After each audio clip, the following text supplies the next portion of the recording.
وما كان لرسول أن يأتي بآية إلا بإذن الله لكل أجل كتاب يمحو الله ما يشاء ويثبت وعنده أم الكتاب وإما نرينك بعض الذي نعدهم أو نتوفينك فإنما عليك البلاغ وعلينا الحساب صدق الله مولانا العظيم وصدق رسوله النبي الأمي الكريم ونحن على ذلك لمن الشاهدين والشاكرين والحمد لله رب العالمين. ما اللہ گزشتہ آیات میں اللہ تبارک و تعالیٰ نے اہلی کتاب کے بارے میں ارشاد فرمایا تھا کہ اہلی کتاب بھی سارے ایک جیسے نہیں ہیں، بعض میں منصف مزاج ہیں.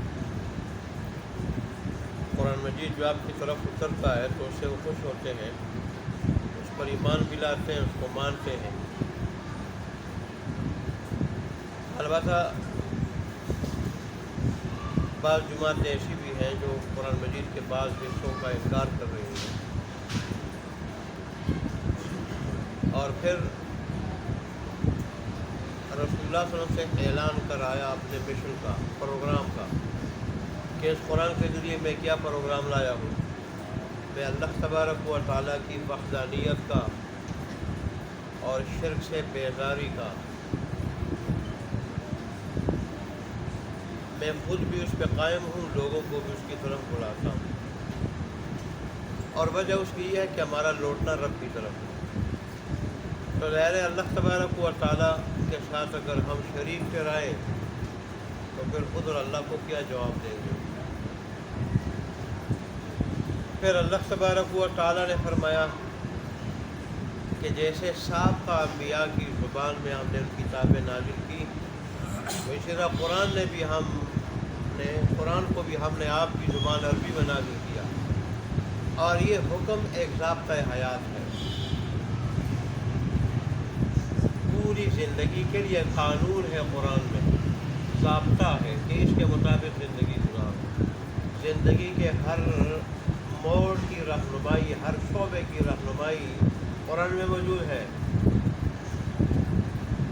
اور پھر اللہ تبارک و تعالیٰ کے حبیب کے واسطے سے ہمیں یہ بات سمجھائی گئی تھی کہ قرآن جیسا پکا اور قطعی علم آنے کے بعد بھی اگر کوئی آدمی اپنے خواہشات کی پیروی کرے گا، رسم و رواج کے پیچھے چلے گا، قرآن کو چھوڑ کے، تو اللہ فرماتے ہیں کہ پھر میرے سامنے جب اس میں پکڑوں گا نا، دنیا میں اور خاص کر آخرت میں جو پکڑنے کی جگہ ہے، تو اس وقت ایسے لوگوں کے لیے نہ کوئی حمایتی ہوگا نہ کوئی مددگار ہوگا. اللہ کی پکڑ کے آگے پھر کسی کی چلتی نہیں چل سکتی. اس لیے اللہ تبارک و تعالیٰ نے فرمایا کہ دنیا کے لوگوں سے جو ڈرتے ہو، مجھ سے ڈرنا چاہیے، میری پکڑ سے چلنا چاہیے. آج کی آیات میں اللہ تبارک و تعالیٰ نے ان بےہودہ اعتراضات کا جواب دیا ہے جو ہندو بھی کرتے ہیں، جو یہودی بھی کرتے ہیں، جو عیسائی وغیرہ بھی کرتے ہیں، غیر مسلم. کس چیز پہ؟ رسول اللہ صلی اللہ علیہ وسلم کے تعدد ازواج پر، متعدد شادیاں کرنے پہ. جیسے روایات میں آتا ہے اور شان نزول میں ہے کہ اس وقت یہود نے یہ اعتراض اٹھایا تھا کہ نبی کو تو نبوت کے جو کام ہوتے ہیں اور نبوت کے جو فرائض ہوتے ہیں، اس کی جو مصروفیات ہوتی ہیں، وہ تو اس سے فارغ نہیں ہوتا. چاہے کہ وہ اتنی بیویاں رکھے اور ان بیویوں کی طرف توجہ دے. مطلب اس چیز کو نبوت کے منافی سمجھتے ہیں کہ زیادہ بیویاں رکھنا یہ مرتبہ نبوت کے خلاف ہے. تو اللہ تبارک و تعالیٰ نے اس اعتراض کا جواب یوں دیا، اگرچہ خطاب ان سے نہیں کیا، خطاب اپنے حبیب سے فرمایا، لیکن جواب یہ دیا کہ سابقہ انبیاء جنہیں تم بھی نبی مانتے ہو، جیسے سلیمان علیہ السلام ہے، جیسے داؤد علیہ السلام ہے، جیسے ابراہیم علیہ السلام ہے، ان کی تو بہت ساری بیویاں تھیں، ان کو تو نبی مانتے ہو۔ وہاں تو بہت ساری بیویوں کا ہونا وہ نبوت کے منافی نہیں، اور یہاں جو ہے وہ رسول اللہ صلی اللہ علیہ وسلم کی چند بیویاں یہ نبوت کے منافی سمجھتے ہو۔ رسول اللہ صلی اللہ علیہ وسلم جو دنیا سے رخصت ہو گئے تھے، اللہ نے بلا لیا تھا، اس وقت آپ کی 9 بیویاں تھیں اور 2 بیویاں پہلے فوت ہو چکی تھی، ٹوٹل 11 بیویاں ہوئی۔ تو ان پہ تو اعتراض ہے۔ سلیمان علیہ السلام کی 300 بیویاں تھیں، اور یہ سلیمان علیہ السلام کو مانتے بھی ہیں، ان پہ ایمان بھی ہے، ان کو اللہ کا نبی مانتے ہیں۔ 300 بیویاں تھیں اور 700 لونڈیاں تھیں، 700 لونڈیاں۔ جیسے بعض تفسیر روایات میں آتا ہے کہ ان کی جو ہے نا 1000 بیویاں تھیں، اور انہوں نے کہا کہ ہر ایک کے پاس جاؤں گا اور ان سے ایک بیٹا پیدا ہوگا انشاءاللہ کہنا بھول گئے تھے، تو ان میں سے 300 بیویاں تھیں اور 700 لونڈیاں تھیں سلیمان علیہ السلام۔ تو ظاہر ہے بیوی کے ساتھ بھی وہ لونڈی کے ساتھ بھی بیوی والا تعلق جو ہے وہ قائم کرنا جائز ہوتا ہے۔ ایسے ہی داؤد علیہ السلام کی 100 بیویاں تھیں، 100 بیویاں تھیں داؤد علیہ السلام کی۔ ایک نبی میں دنیاوی 4000 مردوں کی طاقت ہوتی ہے، 4000، اور ایک مرد کو 4 بیویاں رکھنے کی اجازت ہے، تو 4 کو 4000 سے ضرب دو، کتنی وہ بیویاں بن جاتی ہیں۔ حضرت ابراہیم علیہ السلام کی 7 بیویاں تھیں، 7 بیویاں تھیں، اور ظاہر ابراہیم علیہ السلام کی اولاد بھی تھی، ان سابقہ انبیاء کی اولاد بھی تھی ان بیویوں سے۔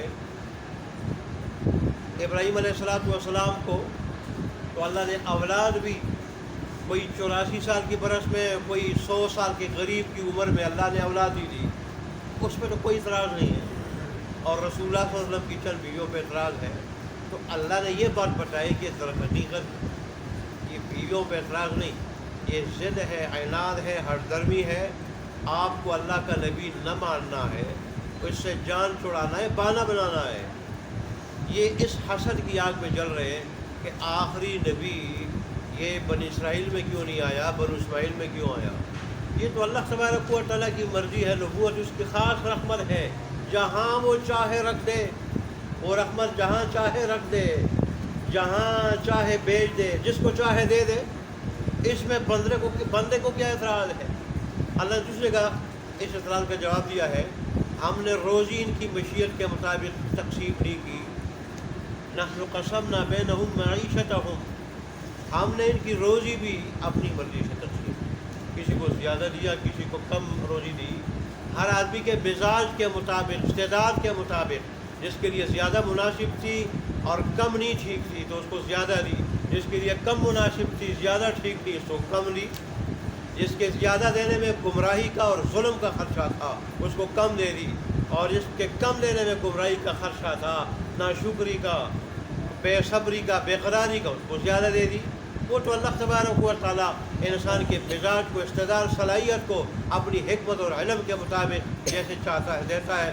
تو روزی دنیاوی چیز ہے، وہ ہم نے تمہاری مرضی کے مطابق تقسیم نہیں کی، تو یہ تو ہماری خاص رحمت ہے نبوت، یہ تمہاری مرضی کے مطابق ہم کیسے تقسیم کریں۔ اللہ اکبر، دوبارہ اللہ تبارک و تعالیٰ نے اس کا جواب دیا۔ در حقیقت یہ ویسے ضد ہے، عناد ہے، جو شروع سے یہود کے آباء و اجداد کو تھی، ہنود کے بڑوں کو تھی، مسلمانوں کو نہ برداشت کرنا اور ضد عناد کی طرح طرح کے اعتراض کر کے اسلام کو ٹالنا اور اسلام قبول نہ کرنا، اس کی حقانیت کا اگرچہ دل گواہی دے رہا ہو، زبان سے اس کے اقرار نہ کرنا۔ ورنہ دیکھیں، اگر رسول اللہ صلی اللہ علیہ وآلہ وسلم نے عیش و عشرت کے لیے شادیاں کی ہوتی، جیسے یہ لوگ کہتے ہیں، تو آپ 25 سال کی عمر میں کبھی 40 سال کے بیوہ سے نکاح نہ کرتے، کبھی 40 سال کی بیوہ اور 25 سال کا جوان کون اس کے لیے تیار ہوتا ہے؟ اور پھر آپ پوری زندگی حضرت خدیجہ الکبریٰ کی زندگی میں، ان کی پوری زندگی میں، یعنی 25 برس تک کوئی اور نکاح نہیں کیا جب تک وہ زندہ تھی حیات۔ اب 25 اور 25 50 ہو گئے۔ پھر رسول اللہ صلی اللہ علیہ وسلم نے جو دوسرا نکاح کیا اس وقت آپ کی عمر 53 53 یا 54 برس تھی۔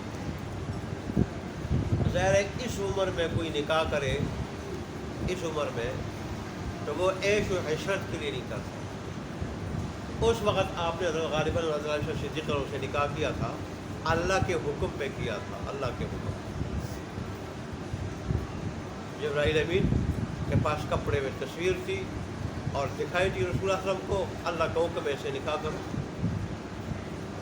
مقصد آخر پر کیا تھا کہ اگر رسول اللہ صلی اللہ علیہ وسلم جنسی تسکین کے لیے نکاح کرتے اور زیادہ شادیاں اس لیے کی، تو پھر آپ 25 سال کی عمر میں کسی باکرہ لڑکی سے نکاح کرتے نا، آپ پھر 53 52 53 54 برس میں نکاح نہ کرتے۔ مقصد اور تھا، مقصد رسول اللہ صلی اللہ علیہ وسلم کا یہ تھا کہ گھریلو زندگی، میری گھریلو زندگی، آپ صرف زبانی اللہ تبارک و تعالیٰ کے احکام پہنچانے کے ذمہ دار نہیں تھے، بلکہ آپ کی عملی زندگی بھی نمونہ تھی، عملی زندگی بھی۔ تو باہر آپ کی عملی زندگی اور آپ کی قولی زندگی، ارشادات تو مردوں کے سامنے تھے۔ گھر کی زندگی لوگوں کے سامنے کیسے آئے؟ ایک آدمی نے بیوی کے ساتھ کیسے رہنا ہے، ایک آدمی نے بچی کی تربیت کیسی کرنی ہے، اور بیوی جو ہے نا وہ شوہر کا کیسے خیال رکھے، شوہر کے ساتھ اس کی محبت کیسی ہونی چاہیے، اس کا پتہ کیسے چلتا؟ یہ بیویوں کی ذریعے۔ تو اس لیے آخر عمر میں، بڑھاپے میں، پھر آپ کو بڑھاپے تک تو آپ ایک ہی بیوہ عورت کے ساتھ جو ہے وہ رہے، اور بڑھاپے کے بعد پھر آپ کو تعدد ازواج کی فکر پڑی۔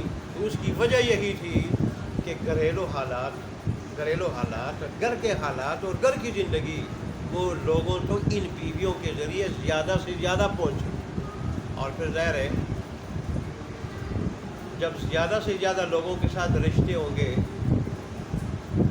تو ظاہر ہے زیادہ سے زیادہ خاندان اسلام کی طرف آئیں گے، زیادہ سے زیادہ۔ یہ رشتہ ایسا ہے محبت والا کہ جتنے بھی زیادہ رشتے ہوں گے اتنے ہی زیادہ لوگ اسلام کی طرف ان کو آنے کا موقع ملے گا۔ چنانچہ ایسا ہی ہوا، جتنے بھی زیادہ رشتے ہوئے تو اتنے ہی لوگ اسلام کی طرف آئے، اور پھر ان بیویوں کے ذریعے ان لوگوں تک اور ان کے علاوہ اور لوگوں تک رسول اللہ صلی اللہ علیہ وسلم کی گھریلو زندگی کے حالات، احکام اللہ تبارک و تعالیٰ کے اور ارشادات اور عملی زندگی میں پہنچی۔ یہ مقصد تھا زیادہ شادیاں کرنے کا۔ وَلَقَدْ أَرْسَلْنَا رُسُلًا مِّن قَبْلِكَ، اور البتہ تحقیق بھیجے ہم نے بہت سارے رسول آپ سے پہلے، رسولاً بہت سارے رسول، من قبل کا آپ سے پہلے، وجعلنا لہم، اور بنائی ہم نے ان کے واسطے، ازواجاً بہت ساری بیویاں، وذریۃً اور اولاد، وما کان لرسول ان یأتی بآیۃ، اور نہیں ہے کسی رسول کے واسطے کہ وہ لے آئے کوئی نشانی، الا باذن اللہ، مگر اللہ کے حکم سے۔ انبیاء تو بہت سارے آئے، یہاں تک کہ 1,20,000 یا 1,00,000 کم و بیش، یا 1,30,000 اتنے انبیاء آئے، لیکن رسول کی تعداد 313 یا 315 تھی۔ رسول کس کو کہتے ہیں؟ جس کو مستقل کتاب، مستقل شریعت یا مستقل کتاب دی جائے، اور نبی کے لیے مستقل شریعت اور کتاب کا ہونا ضروری نہیں۔ جیسے بنی اسرائیل کے بہت سارے انبیاء، وہ تورات جو اللہ تبارک و تعالیٰ کی عظیم الشان کتاب تھی، اس کی تبلیغ کے لیے آئے تھے، تو بہرحال اللہ تبارک و تعالیٰ نے یہاں پہ ان کے ایک اور اعتراض کا جواب دیا۔ وہ کہتے ہیں اگر اللہ کا نبی ہے پھر ہم جو معجزہ مانگتے ہیں وہی پیش کیوں نہیں کرتے؟ تو اللہ تبارک و تعالیٰ نے اس کا جواب یہ دیا، جیسے اور جگہ آپ سنتے رہتے ہیں کہ معجزہ میرا فعل ہے، معجزہ اللہ کا فعل ہوتا ہے اور اللہ کی چاہت پہ ظاہر ہوتا ہے، اور اللہ تبارک و جب حکمت مصلحت سمجھتا ہے تو ظاہر کر دیتا ہے، نہیں سمجھتا تو نہیں ظاہر کرتا۔ اللہ کسی کے مطالبے کا پابند نہیں، کسی کے مانگنے کا پابند نہیں، کسی کا پابند نہیں کہ اگر کوئی مانگے گا تو اللہ معجزہ ظاہر کرے گا۔ اللہ اپنی حکمت مصلحت کے مطابق جب اس میں حکمت مصلحت جانتا ہے تو اللہ معجزہ ظاہر کر دیتا ہے۔ لیکن نبی اگر معجزہ اپنے اختیار سے ظاہر نہیں کر سکتا، اس کے ہاتھ پہ ظاہر ہوتا ہے، فعل اللہ کا ہوتا ہے، اختیار اللہ کا ہوتا ہے، تو پھر ولی جو نبی سے بہت کم درجے کا ہوتا ہے وہ کرامت بغیر اللہ تبارک و تعالیٰ کی چاہت کے کیسے ظاہر کر سکتا ہے؟ بہت سارے لوگ کرامت ولی کا ذاتی فعل سمجھ کے گمراہ ہو جاتے ہیں۔ کرامت ولی کا فعل نہیں ہوتی، کرامت جو اللہ تبارک و تعالیٰ کا فعل ہوتی ہے کرامت، اور اللہ تبارک و تعالیٰ کی مشیت سے کرامت ظاہر ہوتی ہے۔ جیسے معجزہ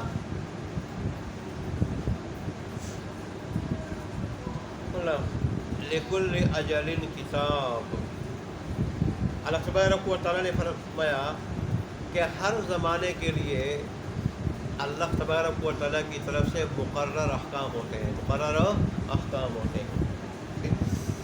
یہ پوری طرح اس کی طرف اشارہ ہے، آگے آ رہے ہیں۔ یہودی اہل کتاب لوگ اور مشرکین مکہ بھی اعتراض کرتے تھے، بلکہ مشرکین مکہ ہی اعتراض کرتے تھے، یہود و نصارہ بھی کرتے تھے کہ یہ اللہ تبارک و تعالیٰ کی برحق کتاب اگر ہے، رب کی طرف سے احکام اترتے ہیں، تبدیل کیوں ہوتے ہیں؟ اللہ تبارک و تعالیٰ نے اس کا جواب دیا کہ ہر زمانے اور ہر جگہ اور لوگوں کے اس وقت کے اور اس جگہ کے لوگوں کے حالات سے مطابق جو احکام ہوتے ہیں ہم وہ نازل کرتے ہیں۔ اس کی مثال تو انجیل میں بھی ہے۔ کیا عیسیٰ علیہ السلام کا یہ اعلان نہیں تھا قوم کے سامنے؟ قرآن نے اس کو نقل کیا اس اعلان کو کہ لوگوں میں تمہارے سامنے آیا ہوں، میں دو چیزوں کا اعلان کرتا ہوں، ایک تو میں تورات کی تصدیق کرتا ہوں، ٹھیک، اور دوسرا میں ان چیزوں کو اللہ کے حکم سے تمہارے لیے حلال قرار دیتا ہوں جو تمہارے اوپر حرام کر دی گئی تھی۔ اب دیکھیں، تورات میں جو چیزیں حرام تھی اللہ نے انجیل کے اندر ان کو کیا قرار دیا؟ حلال قرار دیا۔ یہ تو ایسا ہی جیسے کوئی حکیم کے پاس، ڈاکٹر کے پاس کوئی مریض جائے اور وہ جو ہے نا اس کے مزاج کو دیکھ کے، بیماری کی نوعیت کو دیکھ کے پھر اس کو ایک نسخہ دے دے کہ چند دن یہ استعمال کرو، اس کے بعد پھر جو ہے نا وہ میرے پاس آنا، پھر میں دیکھوں۔ پھر جب جائے وہ بیماری کو دیکھے، اس کی طبیعت کو دیکھے اور نسخہ کیا کر دے؟ تبدیل کر دے۔ آپ کو اس پر اعتراض کر سکتا ہے، دارے وہاں نہیں کر سکتا، یہاں بھی نہیں کر سکتا۔ اللہ تبارک و تعالیٰ زمانے کے اعتبار سے، جگہ کے اعتبار سے، لوگوں کے حالات کے اعتبار سے جیسے احکام مناسب ہوتے ہیں تو وہ بھیج دیتا ہے، اور پہلے احکام اللہ منسوخ کر دیتا ہے، اور پھر ظاہر وہ قادر مطلق ہے، وہ جو چاہتا ہے کرتا ہے، لیکن اس میں یہ حکمت ہوتی ہے۔ اللہ اکبر۔ اس لیے فرمایا یمحو اللہ ما یشاء، اللہ مٹاتا ہے جو چاہتا ہے، ویثبت، اور ثابت رکھتا ہے جو چاہتا ہے، وعنده ام الکتاب، اور اس کے پاس اصل کتاب یعنی لوح محفوظ ہے، اس میں ساری کی ساری چیزیں درج ہیں۔ جیسے غالباً عبداللہ ابن عباس میں یا کسی اور کا قول ہے کہ اللہ تبارک و تعالیٰ دن میں غالباً 63 مرتبہ، غالباً دن کا ذکر نہیں، 63 مرتبہ اس کی طرف توجہ فرماتے ہیں، اور پھر اللہ جو چاہتا ہے اپنے احکام کو، یا بعض جو ہے وہ اللہ نے جو چیزیں لکھی ہوتی ہیں ان کو کیا کر دیتا ہے؟ تبدیل کر دیتا ہے، مٹا دیتا ہے۔ اس میں احکام بھی مراد ہو سکتے ہیں اور بعض تقدیر کی چیزیں بھی، جیسے روایات میں آتا ہے کہ تقدیر کی دو قسمیں، ایک تقدیر معلق اور ایک تقدیر مبرم۔ تقدیر معلق اٹکی ہوئی دعا کے ساتھ، اٹکی ہوئی کوشش کے ساتھ، اٹکی ہوئی کس کے ساتھ ہو؟ کوشش کے ساتھ، اٹکی ہوئی صدقے کے ساتھ۔ تو یہ جو تقدیر ہے یہ دعا سے بدل جاتی، یہ کوشش سے بدل جاتی۔ مثلا اگر اس آدمی نے کوشش کی تو اس کو یہ ملے گا، نہیں کی تو یہ ملے گا، اس نے اگر دعا مانگی تو اس کو یہ ملے گا، نہ مانگی تو اس کو یہ ملے گا، یہ پہنچے گا اس کو. جیسے صحیح حدیث میں آتا ہے کہ دعا اور مصیبت آپس میں الجھتی رہتی ہے، دونوں الجھتی رہتی ہے، اور دعا مصیبت پہ غالب آتی ہے. جو آدمی دعا مانگ رہا ہوتا ہے اللہ تبارک و تعالیٰ سے مصیبتیں ٹالنے کی، عافیت کی، رحمت کی، دعا ایسی دعا مصیبت پہ غالب رہتی ہے اور مصیبت کو اس تک پہنچنے نہیں دیتی. تو ایسی مصیبتوں کو ان دعاؤں کے ذریعے اللہ کیا کرتا ہے؟ مٹاتا ہے. اور تقریب وہ اٹل ہے، اٹل کہ یہ ہر حال میں کوشش کرے یا نہ کرے، مانگے یا نہ مانگے، ہر حال میں اس کو یہ پہنچ کے رہے گا. اچھا جی، وَإِمَّا نُرِيَنَّكَ بَعْضَ الَّذِي، یہاں سے رسول اللہ صلی اللہ علیہ وسلم کو تسلی ہے. تسلی کس چیز کی ہے کہ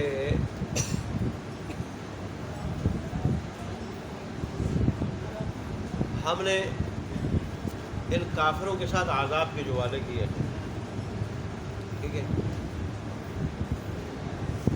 ہم وہ وعدے آپ کی زندگی میں دکھا دیں، زندگی میں دکھا دیں، یا آپ کے دنیا سے چلے جانے کے بعد وہ وعدے پورے کریں، عذاب کے جو وعدے ہم نے کیے وہ پورے کریں، یا کچھ آپ کی زندگی میں دکھا دیں پورے کریں، کچھ آپ کے جانے کے بعد. تو آپ کو اس سے پریشان نہیں ہونا چاہیے. جیسے ان کے نہ ماننے کی وجہ سے آپ سے پوچھا نہیں جائے گا، ایسے ان کے نہ ماننے کی وجہ سے عذاب ان پہ لانا یہ بھی آپ کی ذمہ داری نہیں ہے. عذاب ان پہ لانا آپ کی ذمہ داری نہیں. اگر آپ نہ لائیں تو آپ پہ کچھ الزام نہیں آتا. آپ کا کام صرف پہنچا دینا ہے، ہمارا پیغام پہنچا دینا ہے. ماننا ان کی ذمہ داری، پھر حساب لینا ہماری ذمہ داری. آگے پھر ہماری مرضی. بعض وعدے ہم آپ کی زندگی میں پورے کریں اور بعض آپ کے جانے کے بعد، جیسے ایسے ہوا. اللہ تبارک و تعالیٰ نے بعض وعدے آپ کی زندگی میں پورے کیے، لیکن غزوہ بدر میں ان کی کمر توڑ دی اللہ نے اپنی زندگی میں. شکست سے دوچار ہو گئے اور پوری طرح ذلیل ہو گئے، ذلت ان پہ چھا گئی، اور ان کے بڑے بڑے سردار مردار ہو کے مسلمانوں نے گھسیٹتے ہوئے گئے. یہ جن میں بڑا تکبر اکڑ ہو ان سے پوچھو ان پہ کیا گزرتی ہے کہ ان کے بڑے سردار ابو جہل جیسے، جو اپنے آپ کو مرتے وقت بھی کہے کہ عبداللہ بن مسعود کے بارے میں کہ مجھے افسوس ہے کہ مجھ جیسے سردار کی گردن یہ کاشتکار اور مزارع یہ الگ کر رہا ہے، یہ میری توہین ہے. ایسے متکبر لوگوں کو صحابہ کرام جو کیا کرے، جس کو وہ غریب غربت کی وجہ سے کچھ نہیں سمجھتے تھے. دیکھو پاؤں میں جوتی نہیں، کپڑوں جسم پہ کپڑا نہیں، اور یہ جنت کے ٹھیکیدار بن رہے ہیں. وہ گھسیٹتے ہوئے اس میں وہ کنویں میں اور گڑھے میں پھینکے، اور 70 سرداروں کو گرفتار کر کے اپنے ساتھ لے جائے باندھ کے. اور پھر اللہ تبارک نے آپ کی زندگی میں مکہ کو بھی فتح کرایا، مکہ کو بھی فتح کرایا. کچھ مقتول ہوئے مشرک اور بہت سارے مسلمان ہو گئے، لیکن مکمل فتح اور مکمل اللہ تبارک و تعالیٰ نے غلبہ اور سیاسی غلبہ آپ کے خلفاء کے زمانے میں عطا فرمایا. اس کی طرف اشارہ.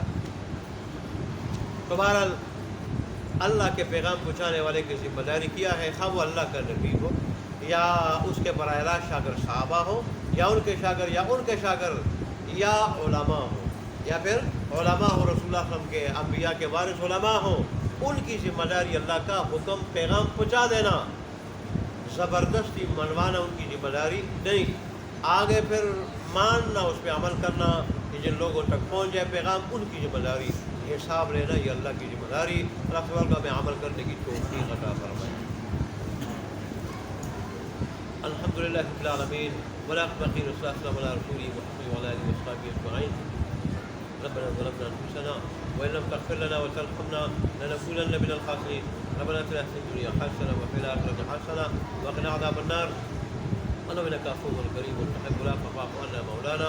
اللهم انا نعوذ بك من فتنة المحيا والممات. اللهم انصر الاسلام والمسلمين. اللهم اعز الاسلام والمسلمين اللهم انصر من نصر دين محمد صلى الله عليه وسلم واجعلنا منهم اللهم اغفر من قبل دين محمد صلى الله عليه وسلم ولا تجعلنا منهم اللہ تبارک و تعالیٰ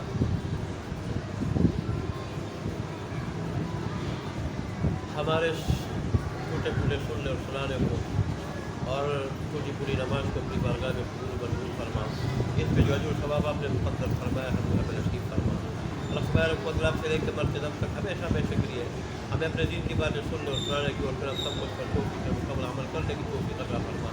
اللہ تبارک و تعالیٰ اس مجلس کو ہماری نجات کا ذریعہ بنا دے، ایسی نجات کو اس کے بعد پھر کبھی پکڑ نہ ہو۔ اللہ تبارک و تعالیٰ جتنے بھی بیمار ہیں تمام بیماروں کو شفا کامل عاجلہ مستقبل عطا فرما، جو پریشان حال ہے ان کی پریشانیوں کو دور فرما، جو مخلوق ہیں ان کو قرضوں سے نجات دے دے۔ اللہ تبارک و تعالیٰ خصوصاً درس والے ساتھیوں میں سے ان کے متعلقین میں سے جو بیمار ہے، جو پریشان حال ہے، جو مخلوق ہیں ان کو مصیبتوں سے نجات دے دے۔ ہمیں دنیا آخرت دونوں کی خوشیاں نصیب فرما، دونوں کی مصیبتوں سے بچا، اپنے آخرت کی خوشیاں ابتلائی سے نصیب فرما، اپنے آخرت کی مصیبتوں سے ابتلائی سے محفوظ فرما۔ اللہ تبارک و تعالیٰ سے راضی ہو جا، ایسا راضی ہو جا کہ پھر کبھی ناراض نہ ہو۔ اللہ تبارک و خیر رحمت کی بارش نازل فرما، اپنے رحیم ہونے کی خاطر، کریم ہونے کی خاطر خیر رحمت کی بارش نازل فرما دے۔ اللہ تبارک و تعالیٰ گناہگار ہے، خطاکار ہے، مانتے ہیں مگر تیرے در کے سوا کوئی در نہیں کہ وہاں جا کے مانگ لے، ایک تیرا ہی در ہے، تو ہی دے سکتا ہے، تجھی سے مانگتے ہیں، خیر رحمت کی بارش نازل فرما۔ اللہ تبارک و اللہ ہم سے راضی ہو جا، ایسا راضی ہو جا کہ پھر کبھی ناراض نہ ہو، ہماری دعاؤں کو قبول منظور فرما۔ آمین یا رب العالمین یا حی یا قیوم ربنا تقبل منا انک انت السمیع العلیم وتب علینا انک انت التواب الرحیم وصلی اللہ تعالی علی خیر خلقہ محمد وعلی آلہ وصحبہ اجمعین برحمتک یا